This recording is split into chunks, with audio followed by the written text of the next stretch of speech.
दंडोत प्रणाम. मायबापू, आपण विचार प्रकरणावरील सूत्राचे अर्थ बघत आहोत.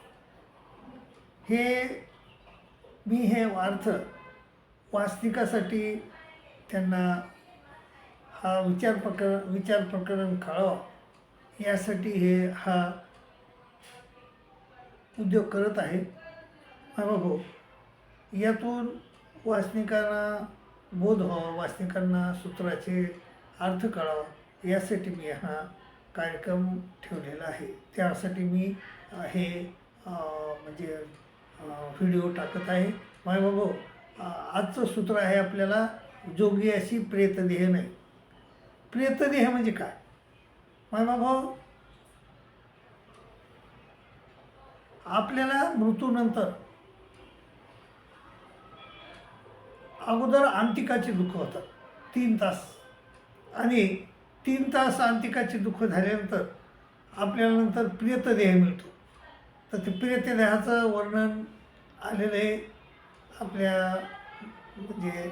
तर ते प्रेतदेह म्हणजे असं मोठं शरीर होतं आहे, मान बारीक, आणि तहान खूप लागती, भूक खूप लागती, पण खाता येत नाही, पिता येत नाही, आणि सगळ्या अंग जळत आहे असं सगळं, आणि कुठंच थारा भेटत नाही त्याला, असा प्रेतदेह.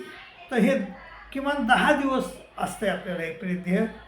तर ते हे प्रेतदेह म्हणजे प्रेतदेह असतं 10 दिवस. तर प्रेतदेह कोणाला होत नाही? जोगी अशी प्रेतदेह नाही, असं स्वामी म्हणले.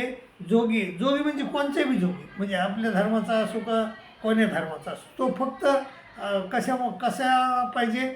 निर्विकल्प पाहिजे. त्यानं 4ही घरची भिक्षा मागितली पाहिजे, आणि त्याला प्रेतदेह होत नाही. आणि जो विकल्पाचे 2 प्रकार आहेत, एक विकित्सकार विकल्प आणि देवताजनिक विकल्प, असे 2 विकल्प असतात. तर विकल्पामुळं प्रेतदेह होतो. तर जोगी अशी प्रेतदेह नाही. म्हणजे जोगी कोणचा जोगी असो, म्हणजे आपल्या धर्मीय भिक्षुक महात्मे असो का इतर जोगी असो, त्याला प्रेतदेह नाही. की जो की म्हणजे चातुर्वर्ण्यात भिक्षा मागतो आणि खातो, अशाला प्रेतदेह होत नाही. भावेशिरी जोगी असो सोय, त्या एक भली आती. एक सण होता पहिल्यानं भावे नावाचा. तर त्या भावे सणामध्ये तर ते लोक काही चौकात बसत असत, आणि मग प्रत्येक कोण्याही घरचे लोक, कोण्याही जातीचे लोक त्याला आणून खाऊ घालत असत.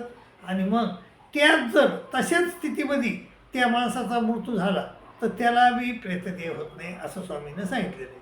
माता पितराचे आणि अभिमानी बाळकाशी भली. मग आई वडील जर चांगलं वागले आणि धार्मिक असले, परमेश्वराचे आवडते असले, त्यांनी जर अभिमान घेतला तर बाळ कसं भलं होते. मातेचे स्नेह ते नैसर्गिक, आणि आई जी प्रेम करते मुलावर, कोणची आई म्हणजे पशुपक्ष्यातली आई म्हणा का आपल्या मनुष्य देहातली आई, ती लेकरावर प्रेम करते, ते नैसर्गिक प्रेम आहे.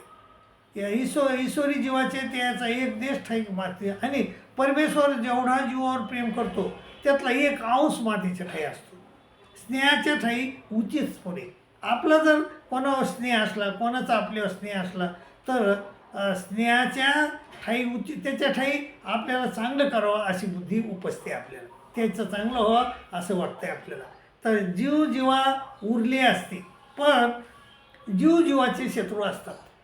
कारण एक जीव दुसऱ्या जीवाला खातो. लहान माशाला मोठा मासा खातो.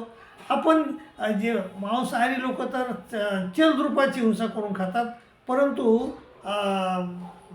शाकाहारी देखील माणसं ते म्हणजे कशाची स्थावराची हिंसा करून खातातच ना. आपण समजा टरबूज तोडून खाल्लं तर त्या झाडाला थोडा त्रास होणारच ना. मग ती पण एक प्रकारची हिंसा आहे. तर ती पण हिंसा आपण म्हणजे शाकाहारी कमी करतात हिंसा, आणि मांसाहारी मोठी चलद्रुपाची हिंसा करतात, एवढाच फरक आहे. नाही तर दोघं बी हिंसा करतात. तर तसेच जीवाचे वैरी आहेत. एक जीव दुसऱ्याचा वैरी. तर म्हणजे बेंडकाला साप खातो, साप बेंडूक दुसऱ्या प्राण्याला, छोट्या किड्याला खातो, असे एकमेकाचे वैरी आहे. आणि पुन्हा ते तर वैरी तर आहेच, पण स्वार्थी आहेत पुन्हा जीव. स्वार्थ सारला की सोडून देतात. दुःखरूपता, पापमूलता आणि तेता हे तिन्ही नव्हे तरी संसार वाचून आणि काही गोमटी असे जर ह्या 3 गोष्टी येतात संसारामध्ये. मग तो पापरूप आहे, दुःखरूप आहे. प्रत्येक याला दुःख होते माणसाला, प्रत्येक गोष्टीला पाप होत आहे आणि अनित्यता आहे, नित्य नाही हा. आणि जर ह्या 3 दोष नसते संसारामध्ये तर संसारासारखं कुठंही सुख आपल्याला लाभलं नसतं, कुठंच सुख नाही. एवढा संसार सुखी झाला असता, परंतु त्याच्यामध्ये ते 3 दोष आहेत. मग तो पापरूप आहे, दुःखरूप आहे, पापमूळ आहे, दुःखरूप आहे, अनित्य आहे. आता दुसरं जाती विखो एकाती तो शेवलिया तुष्टीपुष्टी रसश्रेय या चारी होती जैसा गोघृतू. म्हणजे जाती विखो म्हणजे काय, 4 जाती स्त्रियाच्या आहेत आणि 4 जाती पुरुषाच्या आहेत. ते म्हणजे शंकिनी, डंकिनी, नागिनी, पद्मी अशा 4 जाती. आणि खरनर अशा 4 जाती पुरुषाच्या. तर त्या जातीचा पुरुष त्याच जातीच्या स्त्रीला भेटला आणि त्याला जाती विखो असे म्हणतात. तर तो जाती विखो असतोय ना, तर तो जर भोगला परंतु तूप खाल्ल्यासारखं आपल्याला फायदा होतो. जाती विखो तो शेवलिया तुष्टी होय, पुष्टी होय आणि रसश्रेय होय ही 4 होती जसे गोघृतो. जसं गाईचं घृत खाल्ल्यानंतर, गाईचं तूप खाल्ल्यानंतर जशी तुष्टता पुष्टता येते, तशीच ती जाती विखो शेवलिया येते. जाती विखो शेवलिया इंद्रिय काठीने निवडते, पण हे अंतःकरण तो बरी सेवन केला आपण, जाती विखो जरी सेवन केला तो चांगला आहे, पण तोही सेवन केला तरी बी अंतःकरणाचं काठीने निवडत नाही त्याला.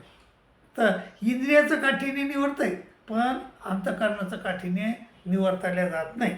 तर यंत्रावडा होय जे तो उष्टा उखणं विखो भोगणे की विखो तो हावभावीच भोगीसरी. म्हणजे प्रत्यक्ष विषय व्यवहार करण्यापेक्षा हावभावानं विषय भोगणं हा कधी बी चांगला आहे असं सर्वज्ञाचं म्हणणं आहे.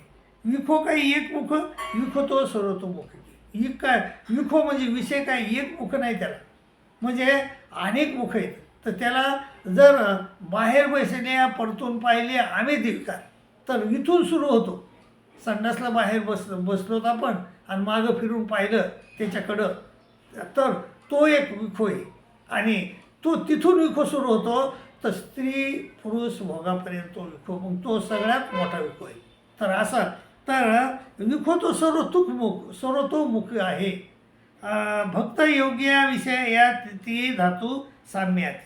आपल्याकडं धातू म्हणजे 3 असतात आपल्यात, वात पित्त आणि कफ. ते हे वात पित्त कफ समान राहिले तर माणसाची प्रकृती चांगली राहते, आणि ते जर कमी जास्त झाले तर माणसाची प्रकृती बिघडते. तर कोणाची बिघडत नाही, मग या कोणाचे समान राहतात, सर्वज्ञ म्हणतात भक्ताचे म्हणजे प्रेमी भक्ताचे समान राहतात. आणि योगी याचे, जो योगी आहे जो योगाभ्यास करतो जसं रामदेव बाबासारखं योगी, त्याचे बी धातू साम्य राहतात. आणि विषया म्हणजे राजा, त्याला तो वैद्य असतो, तो वैद्य सांगतो असं करा तसं करा, त्यामुळे त्याचे बी धातू साम्य राहतात. आणि त्या म्हणजे म्हणून सर्वज्ञ म्हणतात की कोण भक्त योगी आणि विषय ह्या 3 धातू साम्य राहतात. दंडी दर्शी स्पर्शी कुचमर्दिनी. माणसाच्या 4 अवस्था असतात विषयाच्या. पहिल्यानं दंडी असती, म्हणजे कितीपर्यंत 30 वर्षापर्यंत दंडी. पुन्हा त्याच्यानंतर दर्शी म्हणजे पाहिलं कीच विषय निर्माण होतो. स्पर्शी नंतर स्पर्शानं आणि नंतर कुचमर्दिनी अशा विषयाच्या अवस्था आहेत. तर स्त्री सहसा प्रवृत्ती तरी निवर्तेना प्रवर्तू जाणे आणि निवर्तू जाणे. स्त्री ही शक्यतो तयार होत नाही विषय भोगायला, आणि प्रवृत्ती तरी तिचं समाधान झाल्याशिवाय ती निवृत्ती होत नाही. पण पुरुषाचं तसं नाही. पुरुष हा प्रवर्तो जाणे आणि निवर्तो बी जाणे. तो लवकरच त्याच्याकडं हे होतो आणि लवकरच तो त्याच्यातून निवृत्त बी होतो. प्रवृत्त बी होतो म्हणजे त्याच्या नादी लागतो आणि तो नाद बी सोडून देतो. पण स्त्रिया तशा नाही, एकदा नाद लागतच नाही, नादी लागल्या तर समाधान झाल्याशिवाय सोडत नाही. स्त्रियाशी अष्टगुण काम परी लज्जारूप धर्म एकाती. आणि स्त्रियाजवळ आपल्या पुरुषापेक्षा 8 पटीनं काम आहे. हां, परंतु तिच्याजवळ लज्जारूप धर्म आहे म्हणून ती काम दाखवत नाही. माणसाजवळ लाज नाही, त्यामुळं माणूस आहे ना सहज प्रवर्तायला जातो. स्त्रिया अध्यात्मका, स्त्रिया लागट असतात.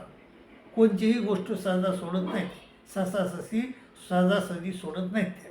स्त्रियाच्या स्वरूपी आग्रह व्यक्ताती, आणि स्त्रियाच्या ठिकाणी आग्रही असतात नाही का. बाईसा जेऊरला जाण्याचे आग्रह करू लागले, तसा आग्रह स्त्रियाच्या ठिकाणी असतो. आणि जीवच सर्व दोषाचे आळे, जीव सर्वच दोषाचे आळे. जीव हा एक दोष नाही जीवामध्ये, अनेक दोष आहेत जीवामध्ये. तर येथूनही तुमचे दोष बाहेर घाली जेती, तरी पळ्यो पोटी सुरी सोसो मारायला. आणि आम्ही तुमचे जर दोष सांगितलं ना, तर तुम्ही पोटामध्ये सुरी खुपसून मारता, आणि एवढे वाईट दोष तुम्ही जोडलेले आहेत. तर असं स्वामी म्हणतात. व्यवहार तो व्यवहारीची सिद्ध जायगा. व्यवहार तो व्यवहारानंच सिद्धी. व्यवहार केला तर व्यवहारासारखा व्यवहार आपण वागायला पाहिजे, तर तो सिद्धीला जातो. नाही तर मग त्याच्यामध्ये वेगळाच ट्विस्ट निर्माण होतो. कर्मशे जीव सगळे पावे एक वाचून. कर्मानं सगळं काही मिळते, फक्त परमेश्वर मिळत नाही. तर परमेश्वराच्या मार्गानंच गेलो तर आपण, तर परमेश्वर मिळतो. कर्मानं परमेश्वर मिळत नाही. क्रिया उभयरूपता, किंवा क्रिया 2 प्रकारच्या असतात, संत आणि असंत, अशा दोन्ही प्रकारच्या क्रिया असतात. जीव क्षणा एका माझी जे एक अब्जवी आपली अशी जे जन्माचा शस्त्री निस्तन अनुसरे. म्हणजे माणूस असा आहे, क्षणामध्ये एक कर्म कळून जातो, तर ते त्याला 1000 जन्म घेतले तरी फिटत नाही, असं असतंय. आणि कर्मभूमी एक करता एक निमे एक निमिजे, स्वर्गी नरकी असे तेच निमे.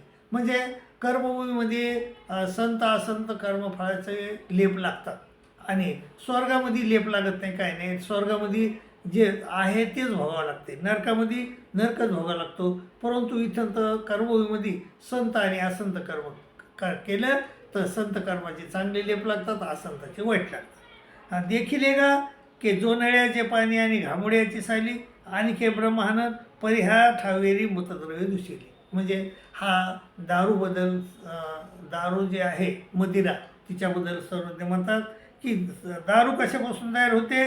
घामुड्याची साल, जोंधळ्याचं पाणी म्हणजे ज्वारीचं पाणी काढायचं, आणि घामुड्याची साल काढायची, आणि त्याचं हे करलं तर त्याची दारू तयार होते. निष्पाप वस्तू आहेत दोघी बी, घामुडा बी निष्पाप आहे आणि तो बी निष्पाप आहे. तर पण दारू पेल्यावर म्हणे ब्रह्महानन होतं आहे, असं काही होत नाही असं स्वामीने म्हणले. त्यानं धर्महानी होते हे नक्की, परंतु ब्रह्महानचं पाप एवढं लागत नाही. हिमाशेतीमध्ये 5 शेते कर्मभूमी. कर्मभूमी 3 आहेत बाबा. एक जड कर्मभूमी म्हणजे हिमासेतूमध्ये हिमालयापासून तर सेतुबंध रामेश्वरापर्यंत 5 शेते कर्मभूमी आहे. दुसरी कर्मभूमी मनुष्य देहाला कर्मभूमी म्हणतात, आणि तिसरी कर्मभूमी म्हणजे देवतेला कर्मभूमी म्हणतात. असे 3 कर्मभूमी आहेत. जीवार्जक देवता फळदाती, चैतन्य वापरते, परमेश्वर उद्धरतात. हे जीव अर्जक आहे, मागत राहतो. देवता फळ देणारी आहे, आणि चैतन्य म्हणजे माया व्यापार करती, म्हणजे सवार करती, रचना करती, व्यापारते, आणि परमेश्वर उद्धरतात. परमेश्वर मात्र उद्धार करता आहे. अनंत ब्रह्मांडे, अनंत देवता, अनंत जीव, अनंत परमेश्वर. अनंत ब्रह्मांडे आहेत, आपल्यासारखे अनंत ब्रह्मांडे आहेत, अनंत देवता आहेत. म्हणजे प्रत्येक ब्रह्मांडामध्ये 81 कोटी 6,09,000 देवता आहेत. असे अनंत ब्रह्मांड आहेत, अनंत देवता आहेत, अनंत जीव आहेत, आणि अनंत परमेश्वर आहेत. म्हणजे परमेश्वराचे अवतार अनंत आहेत. मायबाबा, आज आपण इथंच थांबू, आणि इथून पुढचं आपण उद्या घेऊ. दंडोत प्रणाम, दंडोत प्रणाम, दंडोत.